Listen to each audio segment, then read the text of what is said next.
자, 계속해서 보시죠. 자, 이제 295쪽입니다. 그러니까 굵은 2번 이제 조합원에 대한 얘기죠. 먼저 그 그림은 뭐 일반적인 뭐 조직 체계나 아니면 대한민국 그러니까 국가에 대한 소개에서도 자주 보시는 겁니다. 그러니까 대한민국으로 보면 그러니까 대한민국 국민이 주인이죠. 그러니까 그리고 대한민국 국민 5천만 국민의 약속 헌법이 있습니다. 그러니까 아주 중요한 거는 그러니까 총회와 비슷한 국민 투표로 결정을 해야 되죠. 그리고 5천만 국민이 매번 모여서 뭔가 결정할 수 없으니까 국민대표 300명을 뽑아서 약속을 정하게 합니다. 왼쪽에 있는 법이고요. 그 정해진 약속을 집행하는 공무원 분들이 일을 하시는 거죠. 그 대장 대통령을 선거로 뽑습니다. 그와 마찬가지로 조합의 주인은 조합원이죠. 조합원 전체의 약속 정관이 있는 겁니다. 중요한 건 전체 모임 총회에서 결정을 해야죠. 매번 모두 다 총회에서 결정할 수 없으니까 어지간한 거 결정하라고 대의원회를 둡니다. 또 정관에서 정해진 거나 총회에서 정해진 것 또는 대의원에서 정해진 것들을 집행하는 임원이 있는 거죠. 이 그림이 기본입니다. 2-7번 조합원의 자격. 누가 조합원이냐고요. 재개발 도시환경은 공익사업 강제가입이고 재건축, 가로주택은 민법족보여서 동의자만 조합원입니다. 문장 동그라미 1번 주택재개발 도시환경 정비사업의 경우 조합원은 정비구역 안에 토지 등 소유자로 한다. 찬성 반대에 관계없이 토지 등 소유자면 조합원이 된다. 그러니까 주택 재건축, 가로주택 정비사업의 경우에는 두 가지 사업에 각각 동의한 토지 등 소유자에 한한다. 동의자만 조합원이 된다. 라고 하는 거죠. 그러니까 동그라미 2번이요. 그러니까 296쪽이죠. 동그라미 2번. 다음 경우에는 그 수인, 여러 사람을 대표하는 1인을 조합원으로 본다. 겉으로 볼 때는 여러 사람 설치고 다녀도 그러니까 5명 설치고 다닌다 하더라도 한 표, 따라서 아파트도 한 채만 주겠다는 거죠. 작은 1번. 토지건축물 소유권 지상권이 수인의 공유에 속하는 때. 2번. 수인의 토지 등 소유자가 1세대에 속하는 때. 3번. 조합 설립인가 후 1인의 토지 등 소유자로부터 토지건축물 소유권 지상권을 양수해서 수인이 소유하게 된 때가 있습니다. 동그라미 2번의 작은 1번이요. 수인의 공유. 그러니까 25제곱미터 480명 공유하고 있다고요. 한 표, 한 채이죠. 그러니까 한 사람이 여러 개 갖고 있어도 한 채만 주는 게 기본입니다. 그러니까 어느 사람이 뭐 5개를 갖고 있는데 그러니까 이걸 미리미리 쪼개놔야 되겠다. 그런데 삼촌도 못 믿겠고 고모도 못 믿겠고 우리 식구들밖에 없네. 식구들 이름으로 다 쪼개놨다고요. 그 식구 싹 합쳐서 한 표요. 아파트 한 채인 거죠. 3번은 있으나 없으나 당연한 얘기입니다. 조합 설립 인가로 명단이 확정됐습니다. 그 사람만 참여하는 거죠. 또 이미 조합이 있기 전에 정비구역 지정고시가 있을 때 이미 마감을 친 겁니다. 그렇죠. 근데 조합 설립 인가 있은 다음에 한 사람 것을 한 사람의 토지 등 소유자로부터 토지건축물 소유권 지상권을 양수해서 수인이 소유하게 된 때 명단 확정된 뒤에 쪼개봤자 옛날 걸로 돌아가서 한 표 한 채다라고 하는 거죠. 그러니까 2-2번 재건축 가로주택 비동의자에 대해서 매도 청구. 동의자만 조합원, 동의자 아는 사람 것을 뺏어 와야 그러니까 그 철거를 할 수가 있죠. 남의 것을 철거할 수는 없으니까요. 민법족보에서 뺏는 게 매도 청구입니다. 동그라미 1번 재건축 가로주택 사업에서 다음 경우에는 셋째 줄 매도 청구할 수 있다.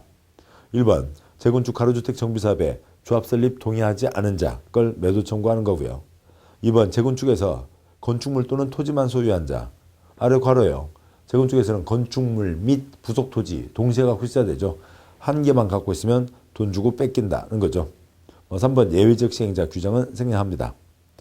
자, 이상 있고 동그라미 2번 아래표는 그러니까 공익사업 쪽에서는 돈 주고 뺏는 것을 수용. 왼쪽이요. 오른쪽 민법족보에서 돈 주고 뺏는 것은 매도 청구라고 부르고 있습니다. 다음 쪽이요.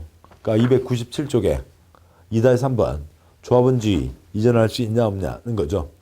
그 표에서 동그라미 1번 조합원주의 이전됩니다. 그러니까 표에서 동그라미 2번 투기과일지구 재건축 경우에는 이전되지 않습니다. 그러니까 동그라미 3번 그러니까 투기과일지구 재건축이라 하더라도 상속이나 기타 이 경우에는 투기가 아니어서 조합원주의가 넘어가게 됩니다. 문장으로 보시죠.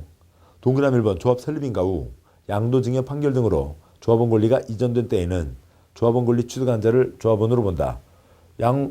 양도했습니다. 양수한 거죠. 그 사람이 조합원이 된다. 동그라미 2번 주택법 투기과일지구로 지정된 지역 안의 재건축 사업의 경우 조합 설립인가 후 해당 정비사업의 건축물 토지를 양수한 자는 유규정에 불구하고 조합원이 될 수 없다. 투기과일지구 재건축 사봤자 조합원이 되지 않는다. 둘째 줄 양수는 할 수가 있어요. 사고 팔 수는 있지만 셋째 줄 조합원주의를 주지 않는다. 동그라미 3-1 위 2에서 양수란 매매증여 그 밖의 권리 변동을 수반하는 모든 행위를 포함하되 상속 이혼으로 인한 양도양수 경우를 제외한다. 투기과열지구 재건축이라 하더라도 상속과 이혼은 조합원주의가 넘어가게 된다. 뭐 상속 당연한 얘기고 이혼 그간 생활에 대한 대가 그런 판례가 있습니다. 동그라미 3-2 투기과열지구 내 재건축 사업이라 하더라도 양도자가 다음에 해당하는 경우 그 양도자로부터 건축물 토지를 양수한 자는 그렇지 않다. 즉 조합원이 될 수 있다. 양도자가 다음에 해당하면 착한 A, 투기꾼 아닌 A 현금화시켜서 이 동네에 떠날 수 있게 해주자고요. 현금화가 되려면은 이걸 사는 사람이 있어야 됩니다. 새 아파트를 받으려야 그러니까 10평짜리 아파트를 그러니까 12억 주고 사는 거죠. 그것도 아니면 살 사람이 없는 겁니다. 이 사람이 조합원이 되게 하자. 그러니까 착한 A, 그러니까 투기꾼 아닌 A 현금화시켜서 떠날 수 있게 하자는 거죠. 1번 세대원 근무 생업상 사정이나 질병치료 취약 결혼으로 인해서 세대원 전원이 해당 사업구역에 위치하지 않은 특별시 광역시 시군으로 이전하는 경우. 2번 상속에 따라 취득한 주택으로 세대원 전원이 이전하는 경우. 3번 세대원 전원이 해외로 이주하거나 세대원 전원이 2년 이상 해외에 체류하는 경우. 4번 그 밖의 경우들이 있습니다. 이 경우에는 이 사람이 투기꾼이 아닌 거죠. 그래서 그걸 산 사람 조합원이 될 수 있다. 그 사람 현금화시켜서 떠날 수 있다. 4번에 대한 세부적인 가닥들은 생략합니다. 자, 계속해서 보시죠. 굵은 3번 이제 조합 운영에 전체 약속 정관이 있어야 되죠. 3-1번 정관. 동그라미 1번 조합은 정관을 작성하는 거고요. 동그라미 2번 조합이 정관을 변경하려면 조합 설립인가 신청을 위한 동의 요건과 달리 조합 설립인가 신청 요건 조합 이제 그 얘기를 드린 이유는 조합 설립 인가 때 정관도 같이 넣어서 인가를 받는 겁니다. 정관은 그렇게 만들어졌죠. 요것과 같이 조합을 만듭니다. 이 약속으로 우리는 운영합니다. 정관을 변경할 때는 요걸 그대로 똑같이 하는 건 아니라고요. 총회를 개최해서 조합은 과반수의 동의를 받아 시장구수의 변경 인가를 받아야 된다. 법에서 정하는 중요한 사항을 변경하려면 조합은 3분의 2 이상 동의를 받아 시장구수의 변경 인가를 받아야 한다라고 되어 있습니다. 정관 변경 때는 과반수의 동의. 중요한 사항은 3분의 2 이상 동의. 그 세부적인 사항은 뺐고요. 3-2-1 조합원 전체 약속, 조합원 전체 모임, 총회가 있죠. 동그라미 1번 조합원으로 구성되는 총회를 둔다. 동그라미 2번 총회는 임원 해임에 따른 권한대행 경우를 제외하고는 조합장 직권 조합원 5분의 1 이상, 대원 3분의 2 이상 요구로 소집한다. 소집이 큰 문제가 없죠. 그건 초점은 아닙니다. 동그라미 3번 생략하고요. 동그라미 4번 총회를 소집하는 자는 총회 개최 7일 전까지 소위 목적, 안건, 일시, 장소를 정해서 조합원에게 통지해야 된다. 미리 어떤 걸 결정할지 준비하고 와야 되죠. 그 준비할 수 있는 시간 7일을 준다. 동그라미 5번 생략하고요. 동그라미 6번 다음 사항은 대의원회에서 의결할 수 없고 총회 의결을 거쳐야 된다. 어지간한 거 결정하라고 저쪽 대의원회. 중요한 거는 총회에서만 결정을 하는 거죠. 그 사항이 1번부터 다음 쪽 보시면 12-4까지 여러 가지가 있습니다. 여러 가지가 있는데 그 모든 내용을 다 외울 일은 아니고요.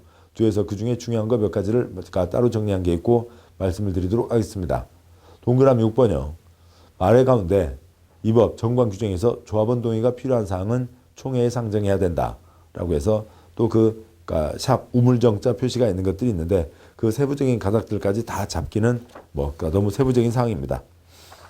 나중에 뒤에서 정리한 내용을 따로 보도록 하시고요. 계속하시죠. 322 총회 출석 정족수가 있습니다. 총회를 하는데 일단 전체 중에서 100%가 다 참여할 수는 없잖아요. 그러면 그 중에 일부가 참석을 하는데 또 일부가 참석하기 어려운 때에는 그 우편 투표를 할 수도 있습니다. 근데 우편 투표를 한다 하더라도 중요한 거는 어느 숫자 이상은 직접 참석해야 된다라고 하는 거죠.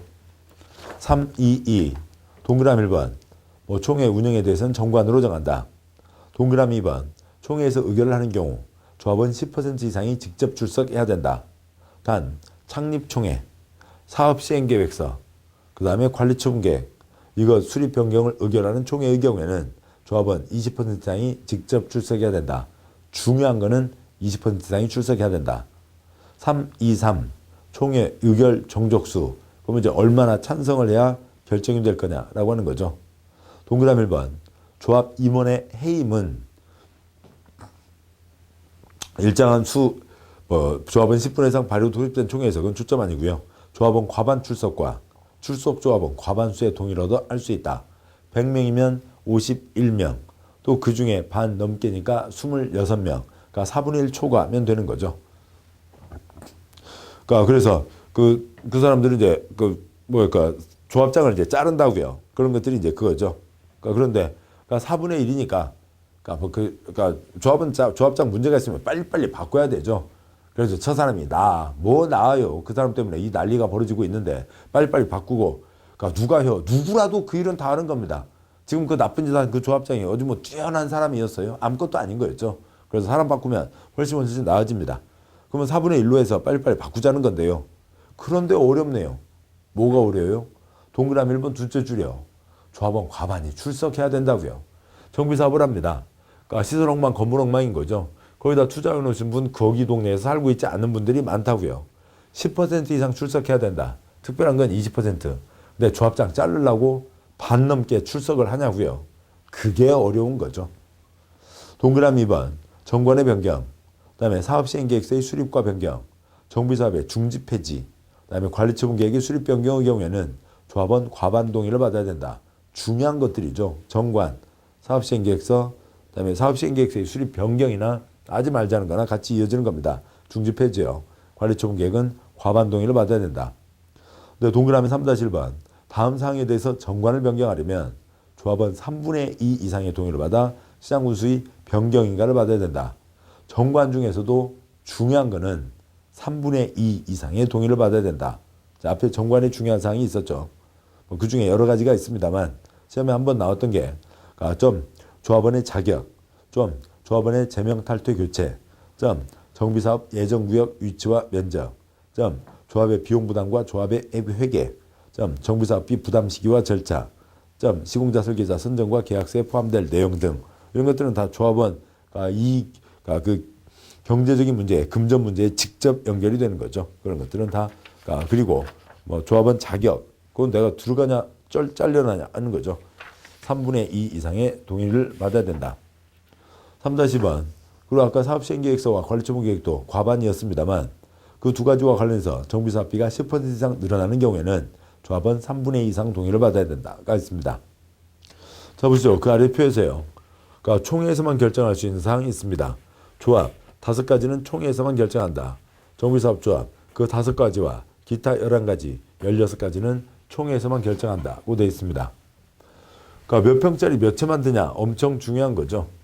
개발법에서는 위치 여기가 포함되냐 안 되냐, 그다음에 실시계획은 중요하지 않았고 환지계획이 중요했습니다. 그런데 이쪽 정비사업에서는 이건 시설엉망 건물이어서 하는 거니까 여기는 초점이 아닌 거고요. 몇 평짜리 몇 채를 짓냐, 사업시행계획서와 그다음에 관리처분 계획에 그러니까 이쪽이 더 중요한 거죠. 이거는 총회에서만 결정을 한다.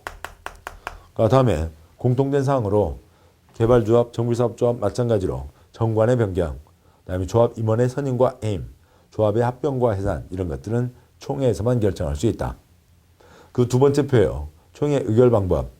아까 과반 출석, 과반 찬성이니까 25% 초과 임원의 A며 정관의 변경과 사업시행계획서, 관리처분 계획 수립 변경은 과반 반 넘게 초과요. 과반의 동의. 그다음에 정관 중에서도 중요한 사항의 변경. 사업시행계획서, 관리처분 계획 중에 사업비 10% 이상 늘어나는 경우는 3분의 2 이상 동의를 받아야 된다라고 하는 게 있습니다. 3-3번 어지간한 거 결정하자고 대의원회가 있는 거죠. 동그라미 1번 조합원 수가 100인 이상인 조합은 대의원회를 두어야 한다라고 되어 있고요. 그러니까 개발법, 법 규정이 바뀌었습니다. 그래서 조합원 50인 이상이면 대의원회를 둘 수 있다라고 이제 바뀐 거고요. 그러니까 정비사업은 시설엉망, 건물엉망, 그 투자 목적으로 넣는 사람들이 많기 때문에 다 총회에서만 하라. 그럴 수가 없습니다. 어지간한 거, 대의원회가 있어야 어지간한 거라도 결정할 수가 있죠. 동그라미 2번 대의원회의 숫자 구성은 빼고요. 동그라미 3번 조합장이 아닌 조합 임원은 대의원이 될 수 없다. 대의원은 조합장 중에서 선출하며 대의원의 의장은 조합장이 된다. 임원은 집행 부분이고 대의원에는 의결 부분으로 서로 구분해야 되죠. 의결과 집행을 같이 하면 그게 변사또고 그게 수양대군이고 그게 연산군이고 그게 나폴레옹이고 지 맘대로 하는 거죠. 루이 14세고요. 그렇게 해서는 안 된다고요. 의결과 집행을 구분해야 되는데 조합장은 대의원의 의장이 되는 거니까 양쪽에 다 참여를 해야 되는 겁니다. 죄송합니다. 동그라미 4번, 5번 생략하고요. 3-4번 임원이 있습니다. 동그라미 1번 조합의 임원으로 조합장과 이사와 감사를 준다라고 하는 거고요. 동그라미 2번 둘째 출점 조합장 이사의 자기를 위한 조합과의 계약 소송에 대해서는 감사가 조합을 대표한다. 조합장이나 이사가 무슨 건설회사를 갖고 있습니다. 조합에서 건설공사를 맡길 게 있어요. 근데 조합장 이사가 자기 회사 데리고 들어와서 자기 회사 떼돈 벌고 조합에게 피해를 미치고 그러면 안 되는 거죠. 그러니까 입찰에 참여할 수는 있어요. 그런데 그때는 감사가 조합을 대표한다. 동그라미 3번 조합 임원은 같은 목적의 정비사업을 하는 다른 조합의 임원 직원을 겸할 수 없다. 하나라도 열심히 하라고요. 여기저기 걸치지 말고 동그라미 4-1번 이러저러한 나쁜 짓에서는 안 되고 동그라미 4-2번 동그라미 4-1번이 금품을 제공 등등등인 거죠. 그래서 4-1번이 추진의 운영이나 임원 선출과 관련해서 추진의 위원이나 조합의 임원 선출과 관련해서 작은 1번 금품, 작은 2번 금품 그런 것 하지 마라. 봉투 열렸네. 봉투에니까 5년짜리 수갑이 나온다고요. 동그라미 4-2번 위반하면은 5년 이하의 징역 5천만 원 이하의 벌금에 처한다. 동그라미 5-1번 다음의 자는 조합의 임원이 될 수 없다는 거죠. 1번 미성년자 등이 있습니다. 5살짜리가 스카이 콩콩 타면서 내가 조합장 할 수가 없죠. 안 됩니다. 동그라미 5-3번 정비사업 조합의 임원으로 결격 사유에 해당하여 당연 퇴임된 임원이 퇴임 전에 관여한 행위는 효력을 잃지 않는다. 그러니까 한 4년이나 하다가 잘렸습니다. 그런데 4년 동안 한 거 다 무효다? 그러면 안 되는 거죠. 석 달 하다가 잘렸다고요. 그러더라도 무효다 그러면 안 되죠. 석 달 동안 짜장면집에 외상대 놓고 먹은 게 얼마예요? 거기다 또 탕수육까지 먹었잖아요. 거기다 외상값. 그 사람 잘랐는데 우리는 모르겠는데 그러면 중국집 아저씨 속 터지죠. 안 됩니다. 효력을 잃지 않는다라고 하는 거고요. 다음은 이제 조합 운영에 대한 내용들이 있었고 다음 4번 조합 설립인가의 효과 조합이 만들어졌습니다. 4-1번 조합 설립인가 후 계약 주체 정립 후 시공자를 선정할 수 있다. 그러니까 여기에 시행자가 있는 거죠. 시행자가 있고 시행자는 법적 책임을 지는 사람이고요. 시행자와의 계약에 따라서 돈 받고 콘크리트 비비는 업체가 시공자인 거죠. 여기 이제 돈 받고 콘크리트를 비비는 민법의 공사하도급 그 얘기입니다. 시공자를 언제 선정할 수 있냐? 예전에 비해서 법 규정이 바뀌었습니다. 그래서 바뀌어서 건설회사 기다리는 사람들, 기다리는 건설회사들 많죠. 한 건 하려고 기다리는 업체들 많습니다. 이쪽에 시행자가 서기만 하면 시공자와 공사계약 맺을 수 있다라고 하는 거죠. 계약 주체 여기는 있으니까 이쪽 당사자가 서기만 하면입니다. 동그라미 1번 먼저 결론부터 말씀드리고 가면 칠판 이쪽으로 보시죠. 칠판 이쪽에서 보시면요. 조합 서기만 하면 건설회사 계약 맺을 수 있습니다. 소유자는 팥죽 할머니 지금 팥죽 끓이고 계시는 거죠. 공법에 도장이라도 하나 받아야 됩니다. 첫 번째 도장이 사업시행계획서 인가입니다. 예외적 시행자 있죠. 그래서 공적 사유 9가지가 있으면 소유자 조합 제끼고 시장구수 주택공사 등 지정개발자가 들어가는 거였죠. 이건 땅 부자니까 빼고요. 시장구수 주공 이러이러한 사유가 있어서 우리가 소유자 조합 제끼고 들어간다. 주체로 서면 바로 건설사 계약 맺을 수 있는 겁니다. 문장으로 보시죠. 동그라미 1번 그러니까 조합은 조합 설립인가를 받으면 인 거죠. 조합총회에서 경쟁 입찰의 방법으로 건설업자 등록사업자를 시공자로 선정한다. 조합은 100명 이하 정비사업 경우에는 숫자가 그렇게 많지 않은 거죠. 규모가 크지 않은 겁니다. 그러면은 국토부 장관이 정하는 경쟁 입찰 방법이 아니라 총회에서 정관으로 정하는 바에 따라 선정할 수 있다라고 하는 거고요. 동그라미 2번 도시환경 정비사업 토지등 소유자가 시행하는 경우 팥죽 할머니이죠. 그러면 팥죽 할머니 계속 팥죽 끓이고 계셨습니다. 여기까지도 계속 관청에 사는 거고 재건축이니까 아니죠. 관청에 사는 거고 계속 팥죽 끓이고 계신 거죠. 조합이 아니라 토지등 소유자 팥죽 할머니가 하시는 거니까 팥죽 할머니 계속 팥죽 끓이고 계신 거죠. 팥죽 할머니 처음 가서 도장받은 게 사업시행계획서 인가 사업시행인가입니다. 이제 주체로 서게 된 거죠. 주체로 섰으니까 규약으로 정하는 바에 따라 건설업자 등을 시공자로 선정한다. 동그라미 3번 예외적 시행자 규정에 따라 시장구수가 직접 정비사업 시행하거나 주택공사 등 지정개발자 사업시행자로 정한 경우 예외적 시행자는 예외적 시행자 지정구 시후 건설업자 등록사업자를 시공자로 선정해야 한다. 이래해서 우리가 들어갑니다. 시주지 정해지면 그러면은 정해지고 발표가 되면 시공자를 선정할 수 있다는 거죠. 주체가 서면 바로 건설사 계약 맺을 수 있다. 4-10번 시공계약이요. 그러면 이 계약에 꼭 콘크리트 올리는 것만이 아니라 철거하는 것도 같이 포함한다고요. 동그라미 1번 시공자와 공사계약 체결할 때 철거공사 사항을 포함한다 라고 하는 게 있습니다. 옛날에 시공 따로 철거 따로 했더니 철거가 엉망진창, 특히 그 중에 성면 철거를 하는 해체를 하는데 엉망진창으로 하는 경우가 너무 심했습니다. 특히요. 이건 제가 직접 눈으로 본 건데요. 서울의 용산에서요. 용산역 주변에 어느 부지였습니다. 재개발을 지금 진행하는 곳이었었죠. 그러고 있는데 거기 이제 현장을 이렇게 아시는 분과 함께 거기를 이제 다녀볼 일이 있었습니다. 가고 있었는데 1층짜리 예전 가게가 있고요. 거기를 지금 저 안쪽은 길가 옆으로 안쪽은 지붕 다 내려앉고 철거하고 있는데 이 길가 쪽으로만 문짝이 남아 있습니다. 근데 문짝에 A4용지 4장이 붙어 있어요. 성면주의 써져 있습니다. 어떻게 하라고요? 저는 여기까지 숨쉬고 왔는데요. 여기 성면가루가 이렇게 많아서 성면을 주의하라는 건데 나는 숨쉬고 나는 어떻게 되라고요? 성면가루가 다 들어갔는데 그렇게 하면 안 된다는 거죠. 시공과 철거를 같이 한다. 동그라미 2번 시공자 설계자 정비사업 전문관리업자 선정과 관련해서 작은 1번 봉투 열렸네. 작은 2번 봉투 열렸네. 동그라미 3번 봉투 열면 5년짜리 수갑이 나온다고요. 5년 이하의 징역 5천만 원 이하 벌금에 처한다 라고 하는 거죠. 다음 쪽에 동그라미 4번 5번 생략하고 동그라미 5번 아래에 있는 참고사항이요. 도시정비법의 벌칙 최고형으로 5년 이하의 징역 5천만 원 이하의 벌금이 있습니다. 1번 토지등 소유자 동의서의 위조. 동의서 재건축 안전진단 신청서부터 해서 계속 동의서가 필요한 거죠. 위조하면 5년 이하. 2번 추진의 위원이나 조합 임원 선출과 관련해서 봉투 5년 이하. 시공자 선정 등과 관련해서 봉투 5년 이하가 있습니다. 4-3번 소유권 확인이 곤란한 경우 내용은 생략하도록 하고요. 자, 여기까지 해서 조합 내용을 보셨습니다. 기본이 시장구수, 주택공사 등 지정개발자가 아니면 토지등 소유자로 구성된 조합을 설립해야 된다가 기본이죠. 자, 그런데요. 8절 보시면 주민대표회의와 토지등 소유자 전체회의가 있습니다. 별표 있으니까 8절 위에 305쪽에 동그라미 3번 보시죠. 재건축 사업을 시행함으로써 조합 설립 인가일 현재 주택단지 내의 주차장 등 조합원 전체의 공동 소유인 토지건축물에 대해서는 조합 소유의 토지건축물로 본다라고 하는 겁니다.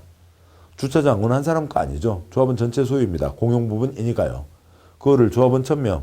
그러면 이거 할 때 1000분의 1 쪼개서 붙여줬다가 다시 조합으로 갖고 오고 할 거냐고요. 그런 게 아니죠. 그냥 조합 소유로 본다. 전체 소유는 전체 소유로 본다가 되는 겁니다. 8절 주민대표회의와 토지등 소유자 전체회의가 있는데 이제 바로 첫 번째 표에서는 개발법의 개발조합과 정비사업조합을 구분한, 비교한 내용입니다. 나중에 참고로 보시면 되겠고 그 표의 제일 아랫줄 갖고 한번 나온 적이 있어서요. 주민대표회의, 개발법에서 주민대표회의를 둔다 X 그런 건 없다고요. 주민대표회의는 도시정비법에 있는 겁니다. 그것도 재개발 도시환경 재건축에 있는 거지. 재건축과 가로주택의 경우에 있고 또 제가 정비사업에서도 토지등 소유자 전체회의가 있는데 그건 가로주택을 제외한 곳에 있습니다. 무슨 얘기냐면 그 아래 굵은 1번을 보시죠. 굵은 1번 정비구역이 정해지면 윗줄 일반적으로는 그러니까 조합 설립해서 사업을 하게 되는 거죠. 특별하면 시장구수 주공이 아닌 사업들도 있습니다. 그런데 표가 4줄짜리 표라고 하면 셋째 줄이요. 시장구수 주공이 시행자이면 토지 등 소유자는 주민대표회를 구성해서 시장구수 주공과 얘기할 수 있습니다. 그러니까 시장구수 주공이 사업을 하는 그러니까 주거환경 개선, 주거환경 관리 사업도 있고 공적 사유 9가지가 있으면 시장구수 주공 지정개발자가 들어가는 거였죠. 그 경우를 얘기합니다. 표의 넷째 줄이요. 신탁업자가 시행자인 경우. 그러니까 땅들을 다 맡겼다고요. 우리 땅을 알아서 하셔. 신탁업자에게 맡겼습니다.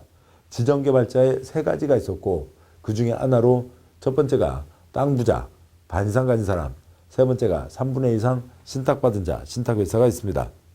신탁업자가 시행자이면 맡기긴 했잖아요. 제대로 하는지 눈에 불을 켜고 관리를 해야 되는 거죠. 토지 등 소유자 전체회의를 구성해서 그 운영을 하게 되는 겁니다.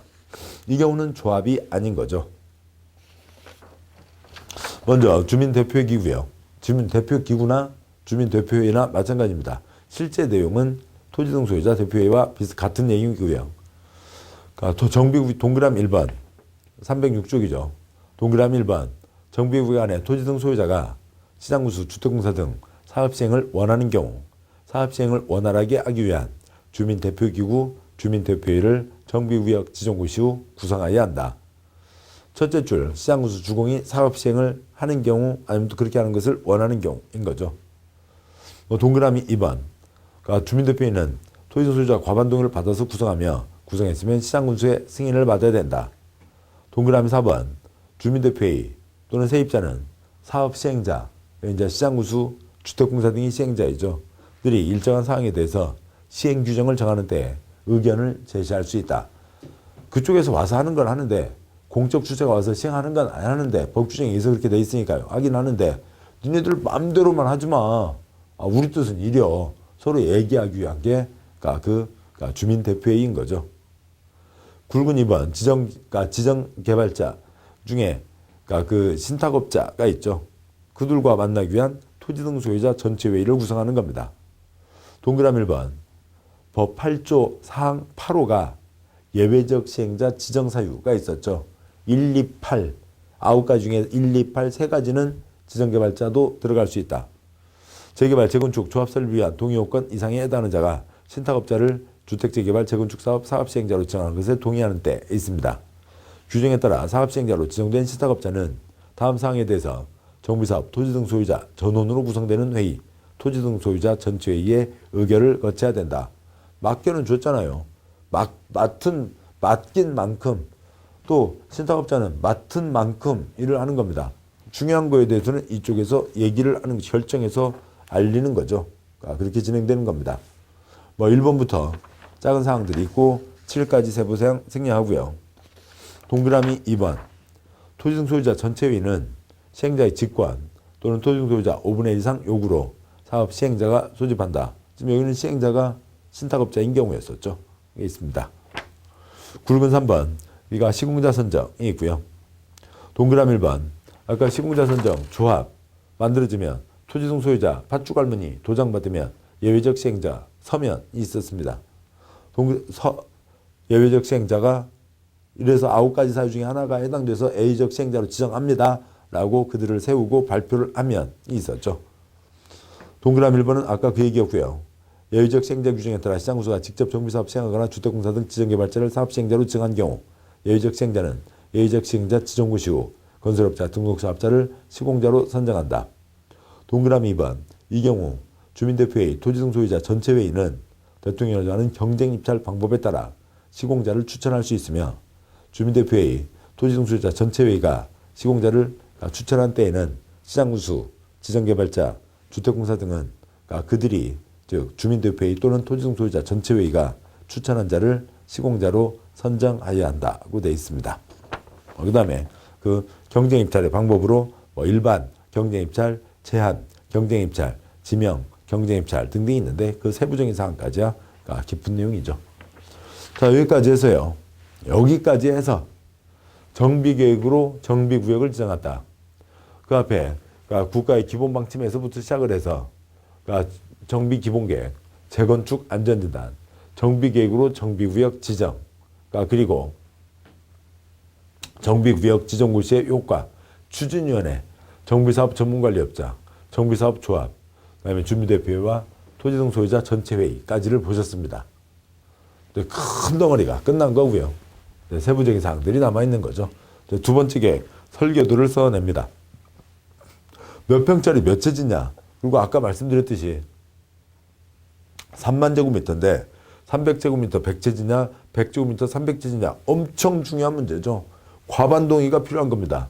정비사업비 10%면 애도 3분의 2 이상 동의가 필요한 거죠.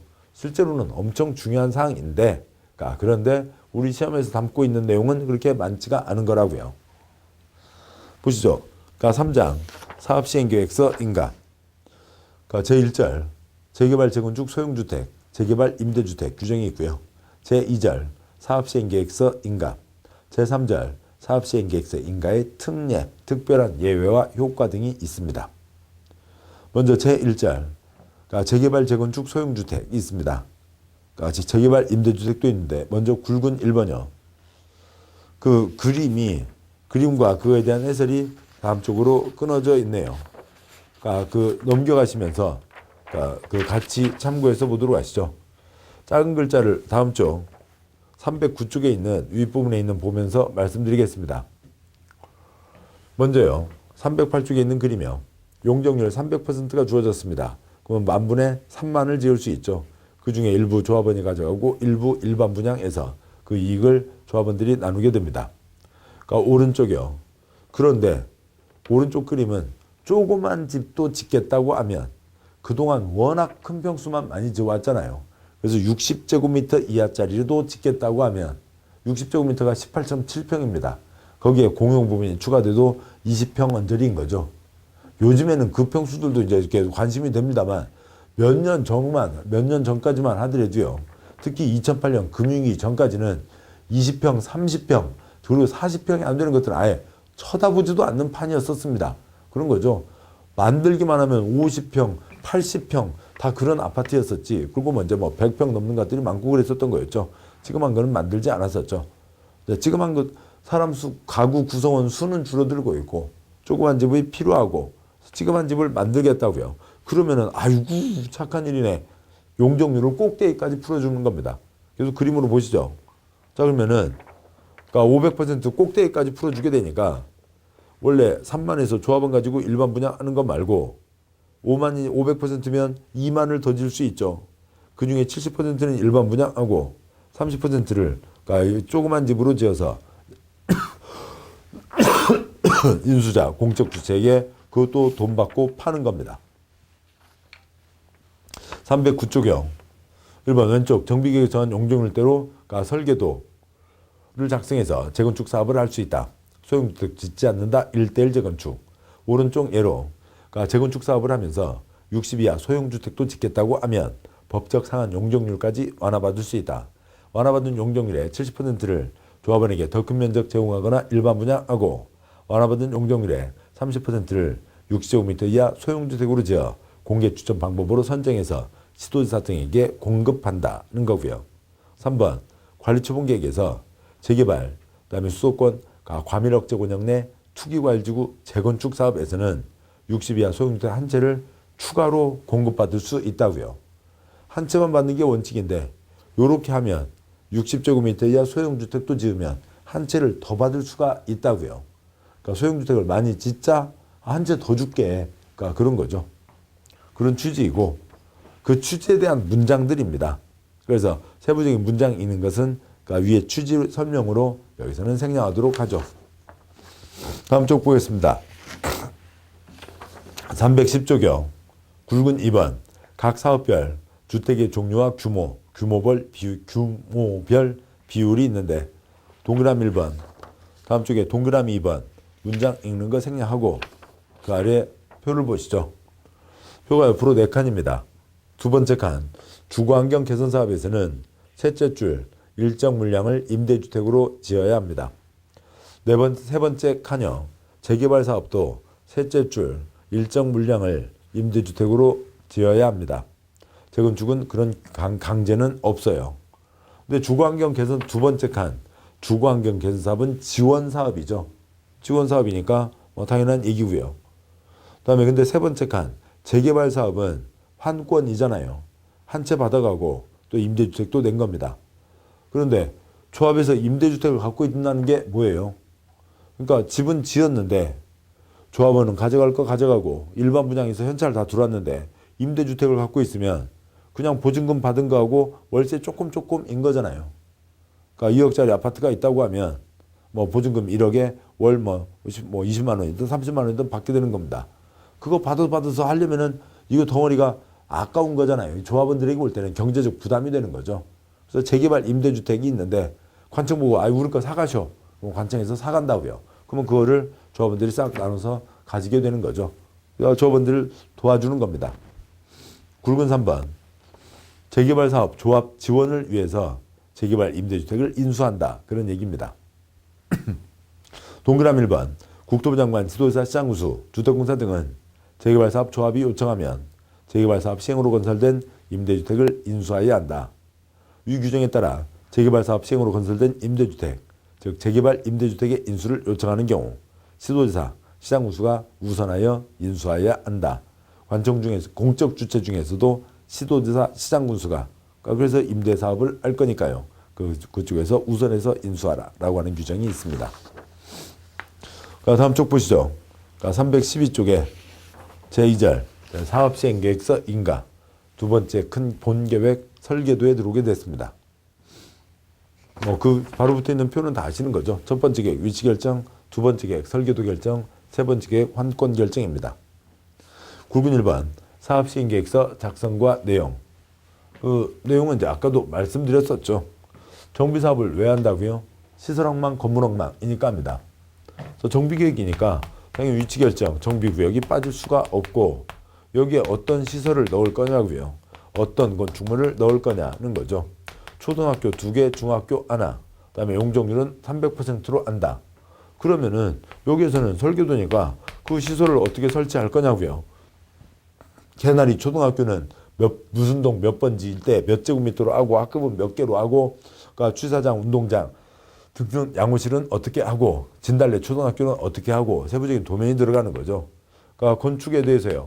그러니까 건축물에 대한 세부 건축 계획이 들어가야죠. 아까 말씀드렸듯이 몇 제곱미터 몇 채로 한다라고 하는 것들이 설계도의 사항입니다.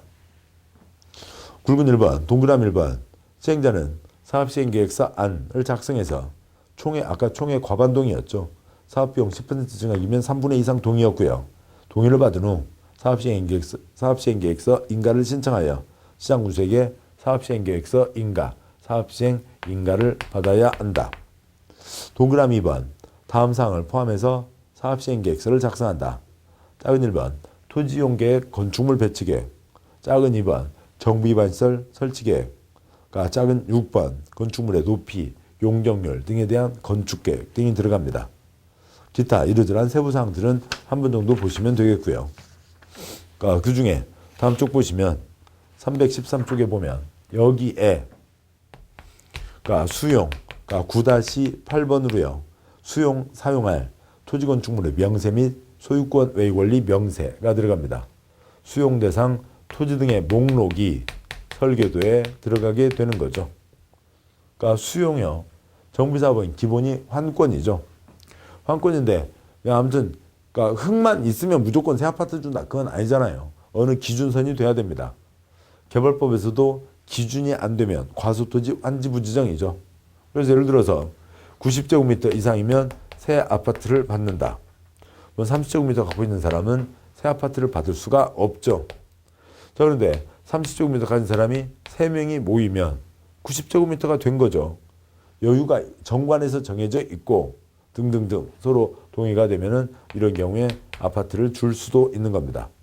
이 30제곱미터 사람, 작은 땅 가진 사람, 새 아파트를 줄 수가 없죠. 환권이 아니고 새 아파트를 주지 못합니다. 근데 이 사람이 난 새 아파트도 못 받는데 그러면 너네들끼리요. 나는 이제 이 자리 계속 살 테요. 그럴 수는 없잖아요. 이 사람 돈 주고 뺏는 거죠. 이게 수용입니다. 민법 족보는 매도 청구, 공법 족보는 수용이 되는 거죠. 그런 목록들이 다 포함되는 겁니다. 굵은 3번 사업시행계획서 인가 절차 그냥 표로 보시죠. 그러니까 표에 하나, 둘, 셋, 넷, 다섯, 여섯, 일곱 칸이 있다면 다섯, 여섯, 일곱 번 그 세 칸에서요. 마지막 세 칸에서 시장군수가 인가하고 고시를 하게 됩니다. 따라서 첫 번째 칸이요. 시장군수는 자기가 작성해서 자기가 다섯 번째 칸 공람 절차를 거쳐서 확정 발표하면 되고, 첫 번째 칸에 둘째 줄, 셋째 줄, 주택공사 등이나 조합 등 그러니까 시장군수가 아닌 자는 네 번째 칸 인가 신청을 넣어 올리면 시장군수가 공람 절차 거쳐서 인가하고 고시하게 됩니다. 그런데 첫 번째 칸이요. 그러니까 조합 등은 세 번째 칸 아까 보셨듯이 과반동의 아니면 10% 증액이면 3분의 2 이상 동의를 받아야 된다라고 하는 게 있었죠. 이런 표들도 이렇게 그 설명 들으시면서 가닥을 잡으시면 뒷 문장들이 훨씬 줄어들게 되는 거죠. 보겠습니다. 3-1번 조합 등 동의받은 후 인가 신청한다. 문장, 그러니까 표 있었으니까 여기서 세부적인 사항 생략하죠. 3-2번 시장군수가 공람 절차 거치고 인가하고 고시한다. 뭐 세부사항 다 생략해도 됩니다. 그리고 그 시험 문제, 기출 문제 나온 만큼은 문제풀이 때 보셔도 충분하겠고요. 시장군수가 확정 발표를 합니다. 그런데 제3절 사업시행계획서 인가의 특례, 효과 등이 있는데요. 사업시행계획서 인가에 대한 세부적인 이러저러한 사항, 특별한 예외 규정들이 있어요. 어느 자리에서 시험 문제가 많이 나온 건 없어요. 다 띄엄띄엄, 토막토막 조금씩 나오는 겁니다. 그거에 대해서 너무 깊게 가실 일은 아니고 이런 그 예외사항, 어쩌다 한 번씩 나온 그 예외사항 때문에 아이고 공법이 어려워 그러지는 마시고 그냥 예외는 예외일 뿐이고요. 어쩌다 한두 번 나온 거는 꺼리도 안 되는 겁니다. 그러니까 이 책에 검게 별표 기출 표시된 게 있는데 그곳에 3번 이상 나온 곳, 5번 이상 나온 곳 그것만 잡고 계셔도 충분해요. 5번 이상이면 공법 45점 아무 걱정 없습니다. 3번 이상 나온 것 5번 포함해서요. 3번 이상 나온 것 잡고 계시면 공법 65점 아무 걱정 없습니다. 중요한 거는 계속 냅니다. 빵점 방지 문제도 있는 거죠. 40문제 중에 100점 방지 문제도 있어요. 그래서 엉뚱깽뚱한 거 나옵니다. 엉뚱깽뚱한 거 그냥 틀리면 되죠. 틀릴 필요는 없죠. 모나미 굴리면 되는 거고요. 우리는 65점 맞으면 되니까요. 별표 3개, 5개면 됐고 어쩌다 한번 나온 것들은 초점이 아닙니다. 근데 그 3절에 굵은 1번 특례가 있는데 문장을 읽어도 그게 뭔 소린지 왜 그런 얘기가 있는지 알 수가 없고 그냥 예외래요. 왜 그런지 그 표가 위에 있습니다. 315쪽 위에 있는 표요. 그러니까 이거는 세 칸 중에 두 번째 칸 일반적인 경우 즉 원칙적으로 진행됐던 상황들 이것을 꿰고 계셔야 세 번째 칸이 이해가 되죠. 나오기만 하면 모두 다 외워줄게 그런 분이 아니시면요. 보시죠. 표의 둘째 줄이요. 사업시행인가 신청 때 아까 과반동의가 있었어야 되죠. 그러니까 그러고요. 또 사업이 10% 증액이면 3분의 2 이상 동의입니다. 그런데 세 번째 칸을 보자고요. 지정개발자가 할 때는 지정개발자가 3가지가 있는 거였죠. 사업을 할 때는 면적 2분의 1 총수 과반동의를 받아야 된다고요. 조합이 할 때도 과반동의, 지정개발자가 할 때도 과반동의는 받으라고요. 그러니까 같은 축입니다. 셋째 줄이요. 3번 재건축 사업에서 그러니까 심의 거쳐 정비구역 지정하는 게 기본이죠. 그러니까 그리고 사업시행계획서는 심의가 없었습니다. 그런데 세 번째 칸이요. 재건축 사업 중에서 정비구역이 아닌 곳에서도 재건축 사업을 할 수 있다가 있었죠. 정비계획이 없습니다. 그러면 이때 심의 거친 적이 없네요. 그런데 일반적으로 사업시행계획 때는 심의가 없습니다. 그러면 심의도 한 번 안 거치고 전문가위원회 검토도 한 번 안 거치고 시장구수 그냥 막 모르는 사람이 도장 찍어서 가냐고요. 안 되죠. 여기가 없었으니까 심의를 여기서 하는 건데 여기 이 계획 자체가 없었으니까 지금이라도 와서 심의는 한번 거쳐라 라고 하는 그런 취지입니다. 표의 넷째 줄이요. 도시환경 정비사업의 경우 계도 3 하나 그러니까 총수 4분의 3 면적 2분의 1 이상의 동의를 받은 게 있었습니다. 그런데 그러면 그러니까 이쪽에 와서요. 조합 만들 때 4분의 3 동의가 있었는데 조합이 아니라 토지 등 소유자가 할 때 팥죽 할머니가 혼자 자기 마음대로만 할 수는 없는 거죠. 저기도 4분의 3, 조합도 4분의 3, 팥죽 할머니도 4분의 3 동의는 받으라고요. 그 시행을 팥죽 할머니가 하신다는 거지 조합을 만들지 않는다는 거지 다수의 동의는 있어야 됩니다. 사업시행인가 신청을 할 때 토지동 소유자가 밭주거 할머니가 할 때는 총수 4분의 3 동의를 받아야 된다. 조합도 4분의 3이었죠. 자, 그리고 이 도시환경 정비사업, 상가지 개발, 공장지 개발을 지정개발자, 뭐 땅 부자나 신탁업자 등 지정개발자가 하려면 못 믿겠다고요. 부도파산 염려가 있는 거죠. 정비사업비 20%를 예치하라 라고 하는 게 있습니다. 두 번째 칸, 세 번째 칸 앞뒤 맥락이 서로 연결이 있는 거예요. 근데 그것을 연결을 시키지 않고 세 번째 칸 예외만 쭉 열거하고 있으니까 다 생짜로 외워야 되는 것 같습니다. 그 문장 읽는 거 생략하겠습니다. 316쪽 아래 내려와서요. 굵은 2번 사업시행계획서 인가의 시기 조정이 있죠.